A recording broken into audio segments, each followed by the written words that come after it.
In this show so far, we have looked at ciliates, amoebas, but one of the most interesting group, flagellates, have never been discussed here. We know that ciliates and flagellates are not really accurate scientific nomenclature to categorize them, though Ciliophora phylum does exist, but flagellates are not classified to a single phylum, at least to Flagellophora phylum, which does not exist. Flagellophora is a genus for a type of worm that lives in northern Europe. So, flagellates are not a real category, it relates to the way they move. The long hair-like filament they propel themselves with is the flagella. But why is the proper scientific classification for these flagellates? Not every flagellates, but the ones we will focus on this video are euglenoids, from the phylum Euglenozoa. They are generally autotrophic and heterotrophic at the same time. That means that they can produce their own food with photosynthesis. But when times are bad, they hunt for prey in forms of organic material.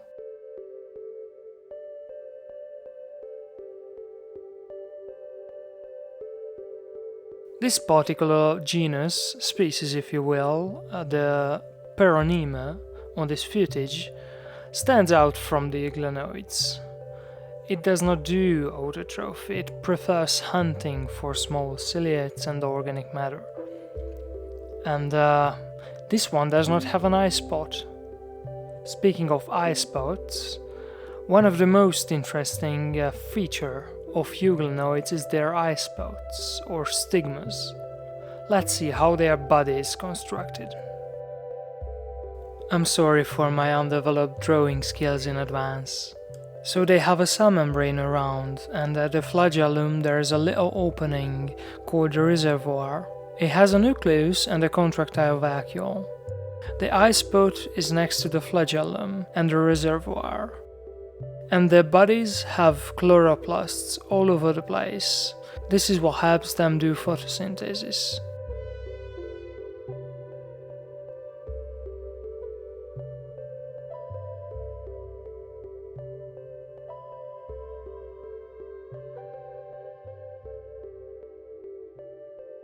Interestingly, their eye spots is not the organelle that helps them to see light.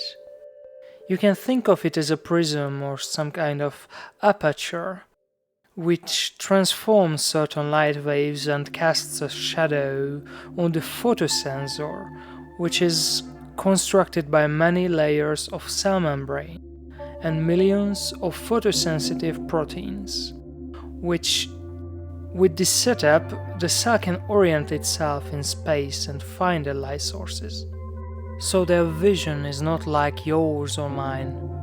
They quote-unquote see light patterns, and by those they are propelled towards their goal.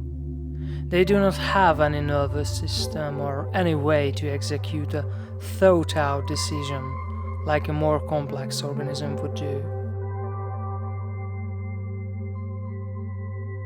They are just wandering around in the microcosmos, looking for light or organic food.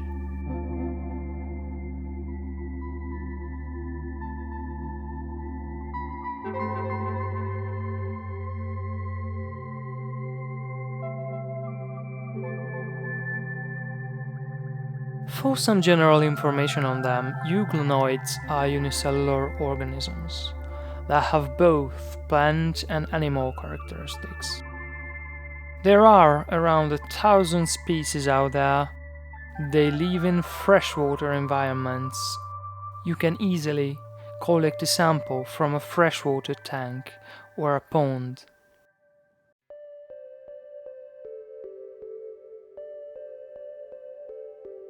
They reproduce with binary fission. We have already observed this life cycle event of Adeleptus in our last video. If you haven't seen it, make sure to watch it after this video.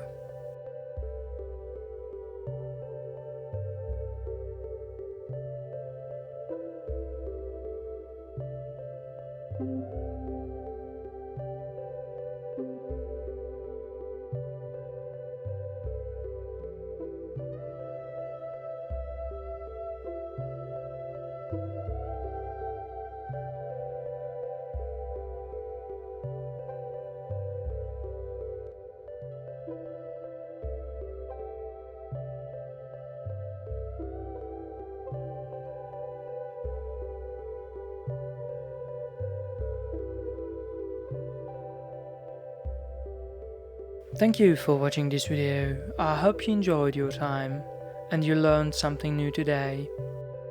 If you did so, please make sure to press the like button. It's a good way to show positive feedback. Most of the people watching my videos aren't subscribed, so if you would like to get notified about my upcoming videos, press the subscribe button.